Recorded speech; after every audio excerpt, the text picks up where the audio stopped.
Welcome back to Freedom and Prosperity Radio, the weekly radio news magazine put together by the Virginia Institute for Public Policy. My name is Joe Thomas, and hope you're enjoying this extended Independence Week celebration. I kind of like the idea of Independence Day falling on a Wednesday. That way we have 2 weekends to celebrate the greatest documents, and they came right from here in Central Virginia. Couple of guys from Charlottesville, and more people live in freedom all across the face of the earth than ever have in the history of mankind, thanks to the leadership that was set aside those days back 242 years ago. Our first guest, and we get into this a little bit, if you're the parent of a millennial or if you have millennials in your life, you certainly know that our movie screens are filled with superheroes right now, and in societal studies, why are superheroes, when do superheroes pop up? And sometimes it can be in desperate times.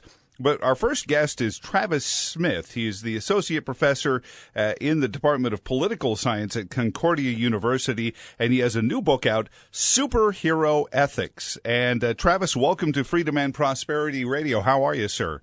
I'm doing very well. Thank you very much for having me on the show. Not at all. So it's fascinating to me. You watch society, and whether it's Greek mythology or the modern American superhero stories that are our own effort to retell some of those mythical stories, it seems that there are points in history where superheroes become all the rage on the street, and they come forward. But take us into your work on what superhero ethics are.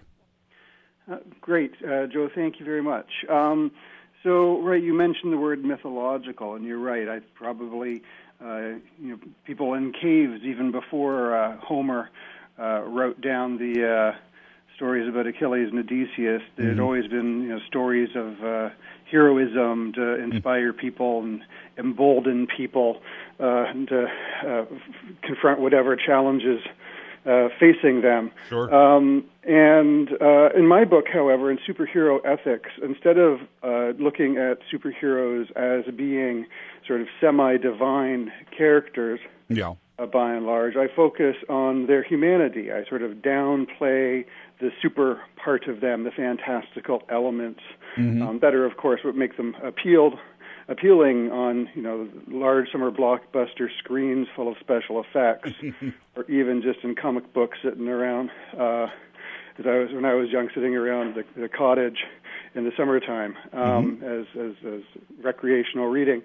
But I downplay the super part and try to look at what kind of sort of ordinary, everyday people the superheroes represent, if we just read them with a little bit of imagination. What kind of personalities, what kinds of personality types that are familiar to us do the superheroes resemble? Oh, and I think that is one of the important parts of the superhero. The American version of these mythological creations was that there were, in most cases, two identities. The average person, I know that I've talked at length when I was in school with sociologists that always were proud to point out that in Clark Kent's case, that was the mask, instead of in Batman's case, the cowl and the cape is the secret identity. And it's important because those often are the mirrors by which the authors try to show us our own world. Is that a fair thing to say, Travis? Yeah, I think you're on the right track. Batman believes that he's Batman more than he is Bruce Wayne. I make a case in my book that, contrary to the story that's told in the movie Kill Bill, that I think that Clark Kent, or Kal-El, is who Superman really is, and that Superman is his mask, because Superman wouldn't be Superman without the education that he received from Ma and Pa Kent. And what better models of sort of Rockwellian America do you have than Ma and Pa Kent? Absolutely. And Superman wouldn't be Superman if he didn't have the education he receives in the Fortress of Solitude from his father, the holographic version of his father and his mother in there. And so how important education is how important, what kind of upbringing we have for being the kinds of people that we are, because even though we don't all have, laser eyes and invulnerability, as human beings, we do have extraordinary abilities. We do have extraordinary powers, and those do come with responsibilities to ourselves and each other. And so I talk about in the book about how important it is that we're nurtured and our talents are cultivated in the right ways, because in Superman's case, if he hadn't landed in the farm in Kansas but somewhere else, instead of turning out to be the world's greatest hero, he could have turned out to be a monster. Oh, absolutely. And we all have, and I think that's the greatest message, and it's almost biblical if you talk about heroes, that we are all with some hero in us, whether it be on a dramatic level or not. We do little things, almost like the butterfly effect. The least littlest thing could be remarkably heroic to somebody down the road, as long as we're endowed by our Creator with the ability to make the right choices. Yeah, no, I was thinking to add further to the point and then connect what you're saying there. If Superman hadn't been fortunate enough to land in 20th century America, I think he's still, they always have to shift the timelines on these, but I think he's still old enough that he'd probably have arrived in late 20th century now. If you imagine he was to arrive instead under one of the world's worst tyrannies. Oh, sure. Right? You imagine how a tyrant would have seized upon such a person, and of course that's what happens in the real world too, without people being space aliens with fantastic abilities. Yep. When you've got a person who has, strong aptitudes, whether for technological innovation or for fighting for justice.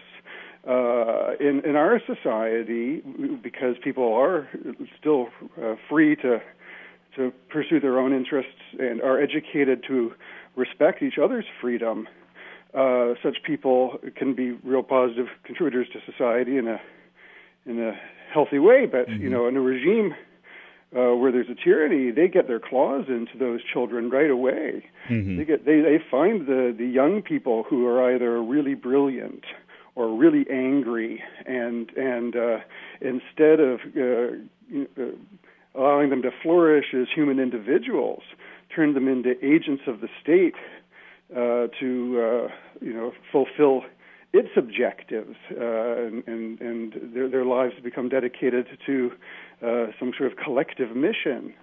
And so again, how fortunate for Superman as a character, or for us as individuals, to not find ourselves subject to that kind of totalitarian condition in our lives. But the broader point, I think you're right about how these are American characters. Superheroes are an American version of mythology, in which the divine aspects of them, as sort of, they're not. There are some who are godlike in the comic book universes, like Thor and Hercules and Wonder Woman. That's for sure. But by and large, even they need to be read metaphorically, so that every person who's a fan might try to see themselves in them. And we like them to be democratic heroes who treat everybody with respect and want to come to the assistance of everybody. And they respect people's freedom. Superheroes don't try to rule over us. Superheroes try to remove the obstacles that are in people's ways. You might say obstacles to people living their lives without being molested, and therefore they respect people's freedom and respect people's responsibility for themselves, instead of the way in which some people who do find themselves proud of how smart they are, how capable they are, how much of a good speaker that they are, who think that on the basis of that they're entitled to rule people for their own good. And superheroes are an American creation insofar as they resist that temptation. They recognize that it's not the right thing to do to try to make oneself the boss of everybody else, even with good intentions for everybody else's own good. Travis Smith is with us this week on Freedom and Prosperity Radio, Associate Professor in the Department of Political Science at Concordia University. He has a new book out. It's called Superhero Ethics. Before we get too far into it, let the listeners pick it up for their summer beach reading. Is it online? Should they go to Concordia's website, Travis, or is it at Barnes & Noble to pick it up? Barnes & Noble does have it. It's definitely on their website, as does Amazon, and I've seen it on the Walmart and Target websites as well. It's also easy to find on the Templeton Press website directly. Okay. Templeton, very good. Share that, and it sounds like the kind of read that would be both compelling and enjoyable, which is what you want when you're getting a point across. You were talking earlier about the uniquely American concept of the superhero, and a lot has been made of the fact that I guess really you're right. I was trying, as you were discussing it, to think of a Russian superhero or I guess Japan has come up with hero stories through their cartoons and their drawings, but for the most part, the superhero is an American concept, isn't it? Right. I mean, famously, one of the two creators of Superman was actually Canadian, but I still think... Wow. We won't talk about that. It's funny when they put a Canadian superhero team in Marvel comic books back in the 80s, they of course had to make sure that they worked, for the government under a branch of the bureaucracy, because that would be the Canadian way to do things. Whereas usually when you see superheroes working for the state, it is in countries like Russia or China when depicted in American comic book stories. On the subject of who might enjoy the book, you said who might pick it up for the summer. It's a book that in which I try to strive to combine my love for popular culture, a love that's obviously shared by millions of people who go to these movies. Oh yeah. Nowadays, and have come to discover so many great characters. It's funny for me to think that just 10 years ago, most people didn't even know who Iron Man was, and now Robert Downey Jr. has made him, a cornerstone of the popular culture today. And I try to combine that with my training as a professor, but I try to write a book that would be accessible to anybody who would enjoy superhero movies but would want to think about them in a more sort of philosophical way, to see if you want to ask questions like what kind of people make good role models for us and for our children.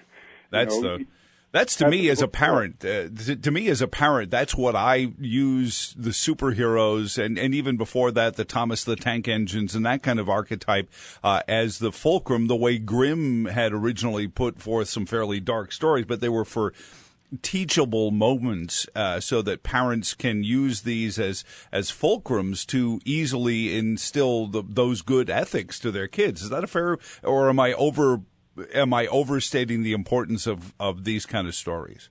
Well, I think we can have fun with over analyzing things. There's we can take something that might seem frivolous, mere popcorn amusement, but if we apply our minds and our imaginations to them and start asking ourselves these questions, what are they really trying to communicate to us? Are these characters that are presented to us as heroic, are they actually admirable? Would we be happier if we emulated them? One of the things I do in the book, I don't just praise the various characters. I look at them with a critical eye and seriously ask, would we actually want to be a person like Batman, or would we actually want people like Batman to be trying to take care of us, or isn't that sort of terrifying? And so I don't just gush over all of the characters. I want to look at how they are mirrors of the kinds of ideals that some people have in our society of what we imagine we ought to be like. Sure. So I look at Iron Man, for example, as someone who represents the mindset of the Silicon Valley types who think that technology is going to save us all from suffering or hardship or the human condition itself. And that's something that we're very familiar with. We're always seeing news stories day in, day out in which the scientists have promised that some sort of medicine or medical procedure or some sort of robotics or computing are going to be the next thing that saves humankind, and that's what Iron Man stands for in the comic book story. So I look at each of the characters in that fashion to see who they resemble in terms of who a lot of people might look up to for the things that we desire in our lives today. This became a raging debate around the Thomas household is when the movie Civil War came out, the Marvel Universe. You had Iron Man, which was sort of the military-industrial complex, versus Captain America, who was a loyal and patriotic soldier, made superhero by the military-industrial complex or by genetics, and the mythos that goes into this gives you so many ways to tell stories that otherwise might just be regaled to politicians giving speeches behind lecterns. Yeah, the Civil War story is interesting in that Captain America, who in the comic books is usually depicted as something of like a New Deal Democrat, somewhere sort of center-left, but not too partisan, someone who still treats all Americans with respect. I'd like to say that superheroes like Captain America don't read people's social media posts first to find out whether or not he agrees with them before he decides to go and rescue them or not. If I disagree with you, then forget you. That's not what Captain America does. But the Civil War story was interesting because it pit Captain America into this kind of a libertarian position in which he was the one resisting the attempt by against global powers to presume to have the right to control the abilities of individuals and marshal them for collective purposes. But Captain America, in that moment, in that storyline, took a sort of libertarian position. It's just, I think it's a great and creative way if used, used well, and some folks will sneer at the lowbrow, but I think that if you look at pop culture, it is often where the story of a society is told, and it isn't lowbrow at all. It's just a great way to take a societal ethic and put it out there for those to see it and to look at it. And sometimes I worry that we do it with our founding fathers as well, where Jefferson and Washington, these are superheroes of the founding of our nation, but there are guys like James Monroe who brokered the deal between Madison and Patrick Henry to get the Bill of Rights written that Patrick Henry would support it. I mean, and he's disregarded in history, and we create this idolatry over our history rather than looking at, as you mentioned earlier, Travis, the superhero in all of us that had to go forth and do some fairly heroic things then and continue to now. Yeah, and we also see, of course, in the political discourse, the deliberate vilification of many of the founding fathers because they weren't perfect, right? Because they don't resemble the conception of justice that we've come to celebrate today. But looking at the ways in which even the people who are sort of most heroic to us and to our community are actually always still going to be flawed because they're human. Right. Is another thing that we look at. I sort of take into account in the book when looking at the characters. Oh, absolutely. I mean, Batman, Tony Stark, whoever it may be, Bruce Wayne, these are folks with, what did they call it in Roman times, clay heels or an Achilles heel. And I guess that's the important thing, is to know that we have the capacity for heroic and human at the same time. Yeah, no, that's something that it was in the back of my mind when I was thinking about the book, in which, inside all of us, you might say, is something that wants to do the right thing, wants to be recognized for doing the right thing, wants to be acknowledged and praised. And some people have that to an extreme degree and become glory seekers, who become consumed with considerations of honor, and are determined to not only win praise for themselves, but cast blame and shame on others, right? Right, and that's a dangerous... Those motivations are in all of us, yet we also, in a sort of liberal democratic society, I use those terms in the sort of classical sense, not in the contemporary talk radio sense. I know. No, we hear them that way as well. Okay. Here on the show. In a society dedicated to freedom and equality,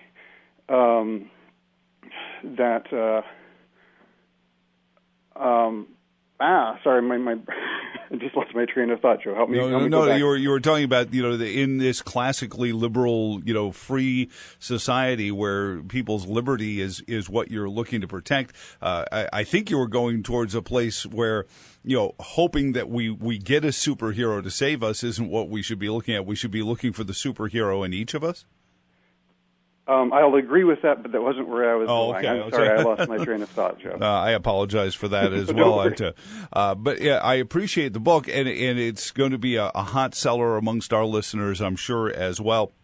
And again, is there, Travis, in your history, a go-to superhero? Who was your first one? Because there are sci-fi fans who, their superhero is Captain Kirk, not Superman or Batman, or their superhero is Luke Skywalker and not Batman or Superman. Who was your first superhero? Mine was Batman. Okay, I really don't know about my first, if I were to think back. I know my childhood. And growing up, Green Lantern was my favorite. My favorite character in the cartoons. And he sort of had his superhero-ness thrust upon him. Well, sort of, except for the power ring found him because he deserved it. Mm-hmm. So he didn't have to do anything to earn it, but be himself. Right. But yeah, I mean, as in more recent years, I'm actually become more partial to the character of Captain Marvel. She's got a movie coming out next March. I didn't include an analysis of her in the book. I didn't write the book about my favorites. I wrote the book about the most well-known, but she's going to become extremely well-known in 2019, I can assure you. She's a character who I would say represents the idea that you're responsible for becoming the best version of yourself, despite the fact that in the course of your life you endure many hardships. Other people cause you some harm, sometimes great harm. But if you want to be happy and if you want to be a contributing member of your society, you need to be the one who learns to take charge of your own life and be responsible for the kind of person you become. She's a character that went through a number of bad episodes and then took recourse in alcohol and that sort of thing, but then she caught a glimpse of what she could be like if only she strived to be the best possible version of herself. Well, and has since become a premier hero and is now going to be the first female character to get a solo-titled movie. I mean, The Wasp is in one coming out this week, but Captain Marvel gets a movie all to her own. I'm very excited, and I really hope that Marvel gets her character right because I think it's an inspirational message. Well, and anything with Samuel L. Jackson in it is good by me as well. So I appreciate the sneak peek on that. Thank you, sir. And Travis, I do appreciate it, and thank you for the book as well. And I hope lots of folks pick it up for their summer beach reading or gift giving around Christmas. As well, it is called Superhero Ethics. Travis Smith, thank you for joining us this week on Freedom and Prosperity Radio. Thank you so much, Joe. It's been a real pleasure being on the show.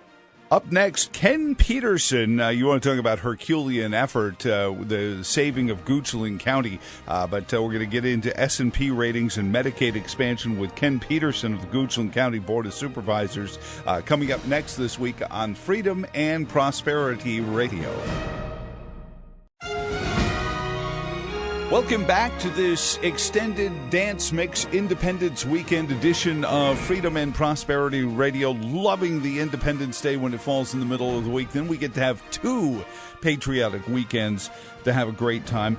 We left off the last segment talking about superheroes and the superhero ethic, and certainly a Herculean effort to salvage Goochland County from the grips of the all too predictable collapse under progressive policies is one of their Board of Supervisors. Ken Peterson had been chair for some time, but now just serving his constituents there, and also a financial expert as well, joining us on the phone. Good afternoon, Ken. How are you doing, sir? Doing just fine, Joe. It's great to be with you again. Thanks for taking a little time out. Hope you're enjoying the red, white, and blue everywhere you turn. And I wanted to talk to you about Medicaid expansion and the impact. Is it too soon to be pointing fingers and saying, see, Medicaid expansion hasn't done any problems? Last time I checked, I think even our S&P credit score has gone up or station keep. Is that correct? Yeah, Joe, it actually has, and there's been an awful lot of debate, as you know, around this Medicaid expansion issue and what the potential impact would be on the state budget. And it was about a year ago or so that S&P downgraded the outlook for Virginia from stable to negative, and they cited a couple of reasons. One was the pattern of structural deficits, where the operating reserve income doesn't match your operating expenses. Okay. So that's structural imbalance. And when you run a deficit like that, you tend to empty your rainy day reserves, and that's kind of what happened. So they threw a yellow flag and said, if you keep doing what you're doing, you're heading the wrong direction, you need to kind of change course. Okay.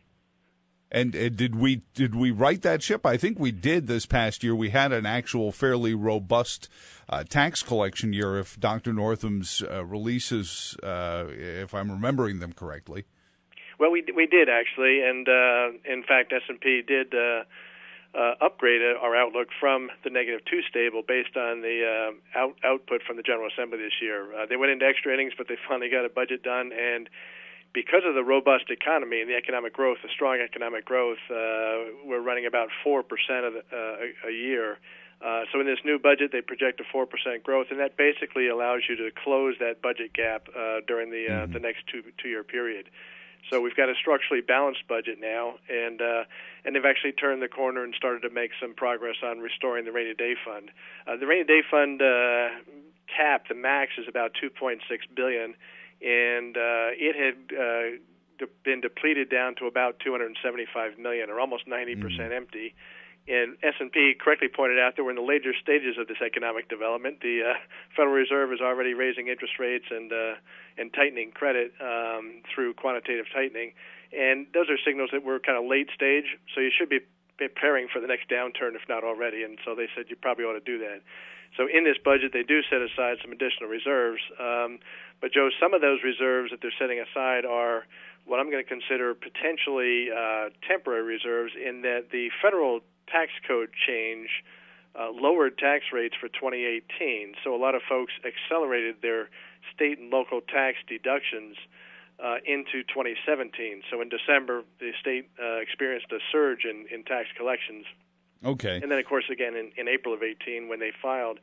So the question is, was that surge paying ahead? Will there be a price to pay in 2018, in April of 19 when people pay their taxes, or will some of that go back in the form of rebates once their true-ups are filed? So they've agreed to kind of set all of that aside. It could be as much as almost $500 million. Put all that in the reserves, and then wait and see what happens. But the bottom line is they've gone taken action to rebuild the reserves a bit. I think it's going to be up to almost $975 million in reserves, up from the $275. So based on the progress on the structural balance and the increase in reserves, S&P rewarded the state and said, we're going to upgrade you to stable for now. But the caveat is that they'll revisit that if those assumptions change going forward.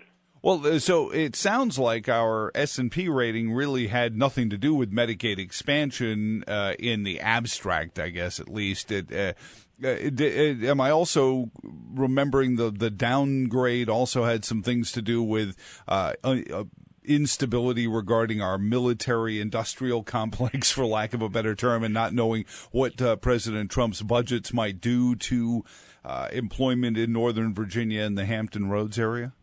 Yes, they did. They did mention as another concern is the potential for what they call sequestration or across-the-board cuts, and the military bears a disproportionately heavy cut in the sequestration, and of course Virginia bears a disproportionately heavy cut in military cuts because we have such a big presence. So that was something else they mentioned.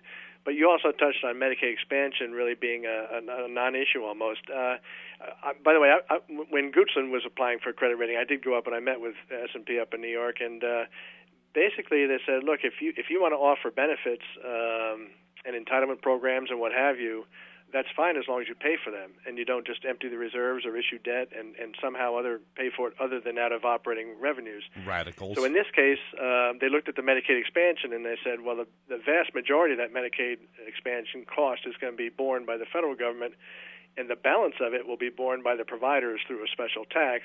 So basically, it doesn't put any financial stress on the state budget because it's entirely paid for by other folks.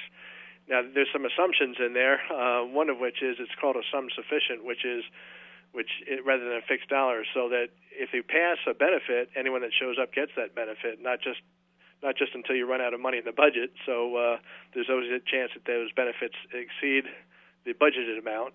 So that's a concern, obviously.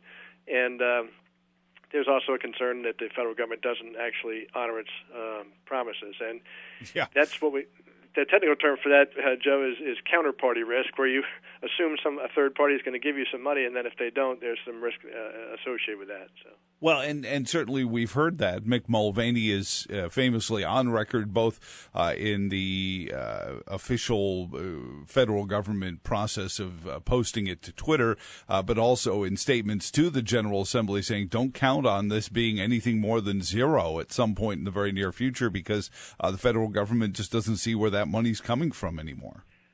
Correct. Okay, so let's play that out, Joe. If they promise we'll be there for you, and so we pass the expansion, then in the event they are not there, or in a reduced fashion, say instead of 90%, if it's 80, 70, 60, 50, or 0, if that does happen, then what are your choices? Your choices are either to take back those benefits that you've offered or raise the taxes to pay for them.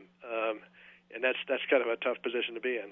Well, it seems like, especially given the fact that the General Assembly didn't seem interested in even passing an automatic trigger, the only answer I could come up with, and perhaps you have a better one, is that they wanted to play politics with it. If the federal government doesn't have more of somebody else's money, there was going to be one of the budget proposals was there was going to be an automatic, okay, if the federal government doesn't live up to 90%, it just automatically goes back to where it was last year. And the left wouldn't even do that in the budget, would they? They insisted that, we have to make this a campaign issue, I guess. Yeah, I guess they'd like to see the benefit extended regardless of who pays for it. I mean, that's the implication. If you're saying if the federal government's not there, we still want the benefit, then we'll have to figure out how to pay for it. And that puts you in a position of having to substantially raise taxes to replace the federal government's... What would that, and having been there with Goochland when you came in and you guys were in bad shape when the new board took over a few years ago, talk about that process then. I mean, if next year, let's just say next year, fancifully, all of a sudden the federal budget comes back, if we ever get one, and it has no money for our Medicaid expansion, what does that do to our S&P numbers? Even if we do raise the taxes to fulfill that, do they take into the effect the impact of a massive tax increase? Well, their primary concern is that you have a structurally balanced budget. So if you increase your expenses to pay for an entitlement program, they want to see the revenue, the recurring revenue, to pay for those recurring expenses. You need to match recurring with recurring rather than one time. So if you do recurring expenses of promising a payment stream through an entitlement program, and then fund it with one time, either emptying the rainy day fund or issuing debt as one time, that's a mismatch, and they'll throw a flag on that. But if you raise taxes enough to pay for it, then they're okay because it's a structurally balanced budget. Now, you can only do that to a certain extent before your taxes get so high you're not competitive with surrounding jurisdictions and you start to lose economic development and you get into a vicious circle rather than a virtuous circle. So they do reserve the right to revisit these discussions to see if your tax rates themselves in a nominal sense are getting too high. But as long as you have a structurally balanced budget, they're generally okay as long as your rates aren't out of the ordinary. So pointing at the S&P score for Virginia, especially right now, is I don't know. I don't want to say disingenuous, even though I just did, or at least premature. Ken, is what it sounds like, because even if we manage to come up with tax increases, it could be 4 or 5 years before we see the economic impacts of those tax increases, job losses, and things like that. So if the S&P is really an economic canary in the coal mine, we're not going to know it until it's already asphyxiated. No, you're right, and you're touching on what are the risks or what could go wrong going forward, and there's a couple of large potential risks in this state budget. One, obviously, is the counterparty risk, which is the federal government going to be there to pay, and will the hospital or the provider lobbies start to reduce their contribution here, the tax that they levy on the providers. Another one is there's no recession assumed in the next 2 years. So you've got 4% growth in recurring revenues, which is one of the ways they structurally balance the budget. If that 4% growth doesn't materialize over the next 2 years and we have a recession, that could upset the apple cart. Another one is the pension plan is assuming a 7% return on average over a long pull. And if we have a recession and the stock market collapses, is that 7% growth going to be there to fund your pensions? The sequestration, assuming that doesn't come back and the federal government doesn't start to tighten its belt, all of these, and as I mentioned earlier, there's some sufficient risk that we're passing a benefit, and anyone that qualifies and shows up, depending on the number of people that show up and the intensity of their reimbursement, that could drive the actual number to be quite a bit different than the assumed number in the budget. So these are all, and S&P would revisit if we have a recession or if the counterparty risk and the federal government's not there, and the sum sufficient, it turns out our estimates are too low and the costs are too high. S&P will revisit those decisions and take appropriate action. Ken Peterson is on with us from the Goochland County Board of Supervisors, and bad host etiquette, we neglected to mention that you also have an entry for our summer beachfront reading list, and it is the book, The Search for Good Government. I think we talked about it the last time you were on as well. How has it been going? I notice Amazon has it at a very good price, and I wish more people of all party affiliations picked it up. It's been going well. Thank you for that shameless plug, Joe. The book is In Search of Good Government, and it was written about the financial turnaround we did here in Goochland County, where we replaced a lot of the elected officials and straightened out the debt and the finances, and ended up getting a AAA credit rating. And that sales have been going well. Amazon did run out for a short period of time, so we had to resupply them. So sales are going well, and it's a good read. It's an easy read. Well, and I think it's important that anyone understand that it wasn't about political party. It was about patronage. It was about misuse of the public trust, and that can befall anybody. I mean, it can happen in Republican governments as well as Democratic governments. It just happened to be in Goochland. The one party was blue, not red, but I've seen it happen in other ones. It just seems to be a hubris that befalls elected officials when they believe that their position is somehow guaranteed. You're so right on that, Joe. You really are. And in fact, if you read through the book, toward the end of the book, it mentions that if you've read the book carefully, there's no mention of political parties, there's no mention of gender, there's no mention of sex, there's no mention of dividing the population along any lines. It's really a discussion of the principles of good government and what works and what doesn't. And I think we need to refocus our energies on what works and what doesn't, rather than dividing ourselves among different lines. Is it important in an abstract, Ken, when we hear and we watch folks who have come and are proudly espousing socialism, forgetting and misrepresenting the Robin Hood myth that Robin Hood stole from the rich and gave to the poor, Robin Hood stole from the government and gave back to the poor that had been overtaxed. But that debate aside, we're watching this explosion of openly reparational socialism that's popped up, that's pointing at places of all like South Africa, saying, look, they took everybody's land and gave it to, quote, the people, generally in the Mugabe sense. My friends is the translation for the people. But in any event, this idea that somebody is going to go take the greedy rich person's earnings and distributed amongst those who don't have as much as they think they should is dangerous beyond just a political party idea because it doesn't work long term. No, it doesn't. And if you look at examples, history is replete with examples of where it's been tried. And of course, the USSR, the Soviet Socialist Republic, was an example where it just couldn't hold it together. I did travel down to Venezuela on business and got a chance to witness firsthand what happens down there when you try that kind of an experiment. And it is not pretty, I can tell you that. And but we've got a lot of examples where free market capitalism has been working quite well to elevate everyone out of poverty and raise all boats. So there's what works, and then there's what sounds good.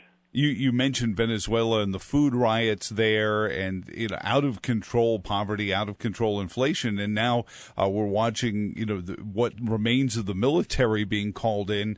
It's sadly repeating there what happened in North Korea, and meanwhile we watch North Korea and we remember that North and South Korea economically and infrastructurally were pretty much the same as recently as the mid-50s, and actually really even into the 80s, South Korea was still quasi-socialist and reformed there, and has exploded as a place where prosperity trickles down, pardon the phrase, to everybody.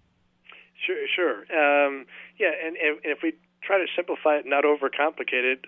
Our country's been around for 200 or 300 years, and we've gone from just starting out to the strongest economy in the world, the strongest military in the world. How did we get there, and what are the things that got us there? And through our trade deficits, we've actually lifted another 500 million people out of poverty in China and India and some other countries around the world. Well, how did that happen?